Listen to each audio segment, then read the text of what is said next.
La promotion, je te parie tout ce que tu veux qu'avant 3 mois, j'aurai remplacé le gérant des gourmandises quinoises et serai l'un des principaux actionnaires de la compagnie.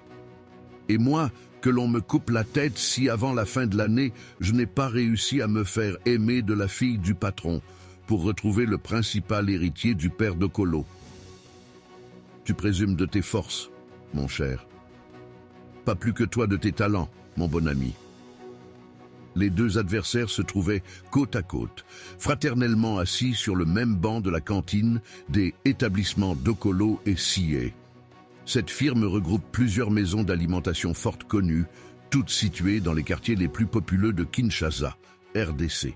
Le propriétaire de cette entreprise prospère, l'un des hommes d'affaires les mieux cotés de la place, se montrait curieusement soucieux du bien-être de ses employés. C'était là une préoccupation bien rare dans ce milieu de requins, à une époque où la concurrence n'hésitait pas à user des armes les plus déloyales pour venir à bout d'une firme rivale. Le père Docolo, lui, avait estimé que la meilleure défense contre ses rivaux était d'abord d'assurer la cohésion de son personnel auquel il accordait des avantages qu'ils n'eussent obtenus nulle part ailleurs. La cantine qui réunissait tous les midis les employés, vendeurs et manœuvres de plusieurs de ces maisons en était le témoignage le plus concret. Mais Bokolo ne s'en tenait pas là. Au-delà des signes extérieurs d'intérêt qu'il manifestait, il donnait à chacun de ses subordonnés l'espoir d'améliorer sa situation en offrant la possibilité d'obtenir des promotions pouvant mener jusqu'au cadre dirigeant de ses magasins. « Je préfère », avait-il l'habitude de déclarer, lors des réunions de service, faire d'un de mes anciens magasiniers le gérant d'une de mes succursales, plutôt que de faire appel à un élément étranger formé dans les maisons de la concurrence. Je n'hésiterai même pas, ajoutait-il, à prendre pour associé quelqu'un qui aurait travaillé de longues années chez moi et qui viendrait mettre ses petites économies à la disposition de la compagnie. De telles proclamations agissaient sur le personnel, on s'en doute un peu. Cette démarche peu coûteuse contribuerait dans une certaine mesure à assurer la stabilité et la rentabilité des établissements Docolo et Scié. En réalité, aucun vendeur, aucun manutentionnaire n'avait encore réussi à se hisser à l'un de ces postes brillants, mais ces alléchantes promesses ne les empêchaient nullement de rêver. Les élucubrations brumeuses et les vantardises qui alimentaient les conversations à la cantine en étaient la meilleure preuve. « Qu'en penses-tu, toi, le nouveau ?» demanda le futur actionnaire à un jeune vendeur récemment engagé aux gourmandises quinoises.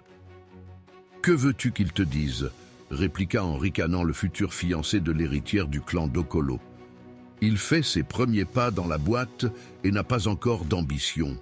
Tandis que nous qui sommes les plus anciens collaborateurs du grand patron, nous avons le droit de prétendre aux plus enviables promotions. Parce que tu songes sérieusement à épouser la fille du père Docolo, ne vis-tu pas à la gérance des gourmandises quinoises? J'ai toutes les assurances de croire que j'atteindrai ce but sous peu. Je sais comment m'y prendre. Quant à moi, j'ai toutes les chances de mon côté avec les moyens que je compte mettre en œuvre. Si tu voyais les atouts que j'ai en main, si tu savais quelles sont les armes dont je dispose. » Le premier de ces bavards, le fiancé, comme allaient de l'appeler désormais ses collègues, un certain Théo, qui exerçait les fonctions de chef de rayon charcuterie à la maison mère, était un grand énergumène aux paupières tombantes et à la bouche molle. Il ne cachait pas ses prétentions d'intellectuel, bien que ce fût un ancien garçon de boucherie. En dehors de son travail, on ne le voyait circuler qu'avec un livre ou des journaux sous le bras, et sa poche de chemise était déformée par une panoplie de stylos et de marqueurs de toutes les teintes et de toutes les tailles. Sur sa carte de visite qu'il distribuait libéralement autour de lui, était mentionné en gros caractères le numéro de sa boîte postale qu'il courait relever tous les matins. Il entretenait en effet de mystérieuses correspondances avec plusieurs pays étrangers dont il recevait régulièrement de volumineuses enveloppes, bourrées de prospectus multicolores qu'il dévorait en secret sur une table isolée de la cantine. L'actionnaire, ainsi qu'il se désignait lui-même le second bavard, était originaire d'une région sauvage du Bandundu, sud-ouest de la RDC. Il se faisait appeler Moussa et travaillait au service du contentieux des établissements Dokolo et Si.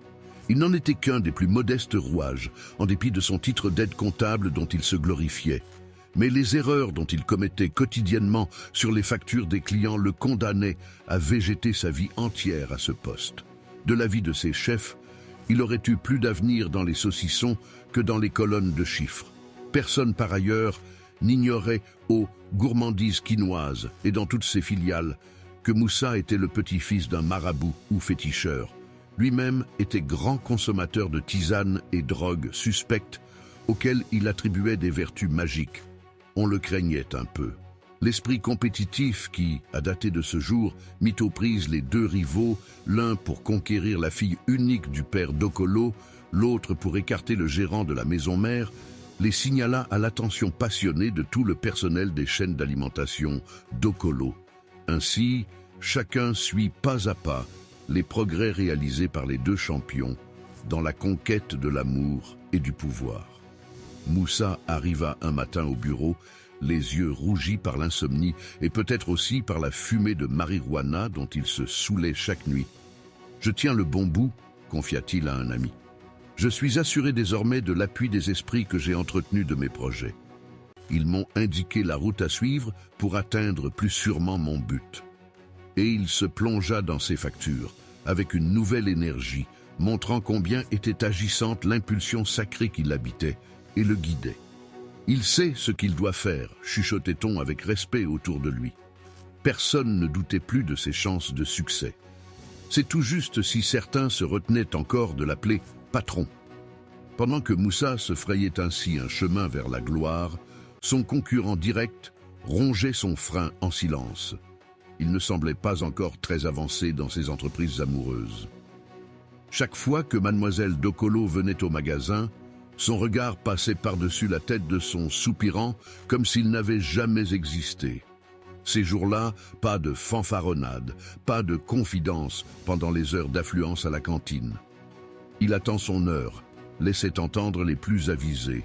Il prépare ses armes dans l'ombre, suggéra sans rire un jeune commis, fervent lecteur de romans de cap et d'épée. Lorsqu'il se la sera farci, commenta un autre plus réaliste, le père Dokolo n'aura plus qu'à leur donner sa bénédiction. Mais les plans de Théo étaient bien plus nobles à ses yeux.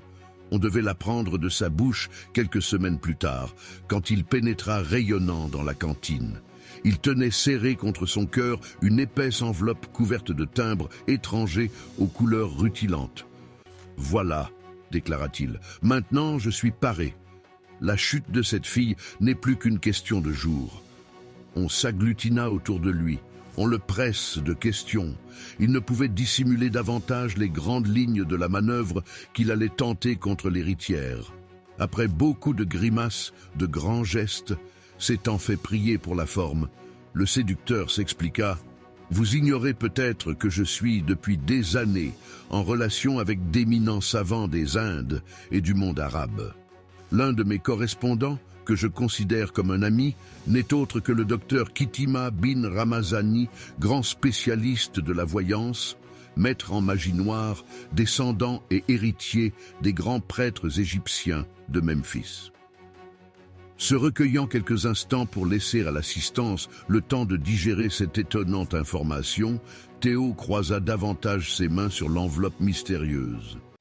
Le calme s'étant rétabli autour de lui, il poursuivit. « Cet homme de science vient de m'envoyer, après avoir longtemps interrogé les astres à mon sujet, un talisman merveilleux qui accorde à celui qui le possède un empire diabolique sur les femmes. » Des ah, des oh accueillirent ces révélations sensationnelles pendant que le héros du jour, s'accordant une nouvelle pause, baissait modestement les yeux. Mais déjà du groupe de ses admirateurs, une voix avide demandait « Peut-on le voir, cet extraordinaire fétiche ?» Le visage de Théo se figea aussitôt.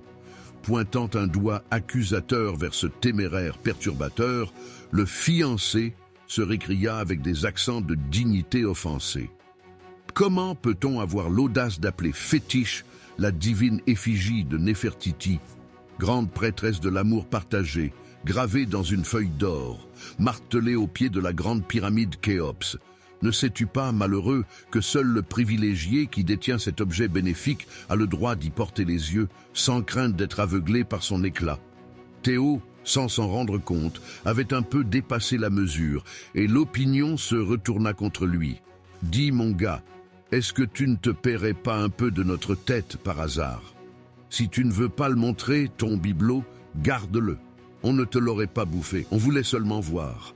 Tu peux même te le mettre quelque part si cela te chante. » Très digne, sous cette avalanche de moqueries et d'injures, le protégé de Néfertiti se fraya difficilement un passage jusqu'à la sortie. Avant de quitter la cantine, il lança ce dernier mot. « Vous êtes tous des jaloux. Je le vois bien, qu'importe. Ce talisman, je le porterai désormais sur moi, à même la peau. Et lorsque vous verrez se déchaîner ma puissance séductrice, alors vous regretterez vos sarcasmes. » Les deux jeunes gens s'étaient donc mis en campagne. On n'allait pas tarder à voir se matérialiser les résultats de leurs actions souterraines. Moussa, le premier, ouvrit la voie. On le vit entrer un matin au bureau, encadré par deux grands gaillards bien bâtis, froids et méthodiques, qui se mirent à fouiller dans la paperasse du comptable. Une demi-heure plus tard, Moussa ressortait, toujours escorté de ses anges gardiens. Il avait cette fois les deux poignets serrés dans des bracelets qui n'avaient aucun rapport avec la bijouterie. On devait apprendre le jour même que Moussa avait été arrêté pour avoir falsifié des factures et extorqué des fonds importants. Voulant sans doute hâter le moment où il deviendrait actionnaire, il avait trouvé plus intelligent de faire passer dans ses poches une partie des recettes de la maison. Sa participation aux affaires des établissements Dokolo et Sié s'en trouvait ainsi dangereusement compromise. Théo seul restait en piste. Un après-midi, la fille du patron entra aux gourmandises quinoises et se dirigea vers le rayon charcuterie. Elle cherchait le gérant auprès duquel son père l'avait envoyé et trouva Théo. Celui-ci s'était planté résolument sur son passage en fixant sur elle un regard qu'il croyait séducteur. Le jeune homme se passa la main sous la blouse pour se livrer à de surprenantes manipulations. La jeune fille poussa aussitôt un cri de détresse qui mit le magasin en alerte. Clients et vendeurs se pressaient autour du couple, prêts à intervenir. Désignant alors d'un doigt tremblant Théo, dont le bras continuait à s'agiter frénétiquement à l'abri des regards, elle se mit à hurler. « Regardez-le, ce sale type, essayez de me provoquer ainsi en public. » Des mains menaçantes se tendent déjà pour attraper par le col ce soupirant impudique, lorsqu'un gaillard aux allures d'un catcheur fondit sur le provocateur et se mit à le rouer de coups. Il s'agissait d'un jeune commis du magasin. Outré de cet odieux attentat à la pudeur dont il avait été le témoin, ce fut le signal de la punition. On se bousculait pour allonger une gifle, un coup de pied, un coup de poing à l'infortuné Théo qui avait enfin cessé ses attouchements intimes et tenait à s'expliquer. Sa voix fut couverte par des hurlements furieux et il disparut sous une marée de coups de poing crispés et de bras armés de parapluies, de cannes, voire de saucissons. Les forces de l'ordre, appelées sur les lieux, arrachèrent des mains de la foule en furie un pauvre pantin à moitié disloqué, saignant de partout. Ainsi se terminèrent les tentatives malheureuses de deux agents des établissements Dokolo et Sié, qui avaient cru pouvoir obtenir, par des moyens peu ordinaires, les promotions foudroyantes que le patron avait si souvent fait miroiter devant leurs yeux. Quelqu'un bénéficia pourtant, d'une manière inattendue, tout autant que involontaire, de l'échec de Théo et de Moussa. L'intrépide vendeur qui s'était courageusement précipité au secours de la fille du citoyen Dokolo, sur le point de succomber aux maléfices de Néfertiti, avait attiré sur lui l'attention de son patron et avait plu à la jeune personne. Ainsi qu'il fallait s'y attendre, l'amour naquit entre les deux jeunes gens. Le père protesta un peu au début, mais sa fille savait ce qu'elle voulait.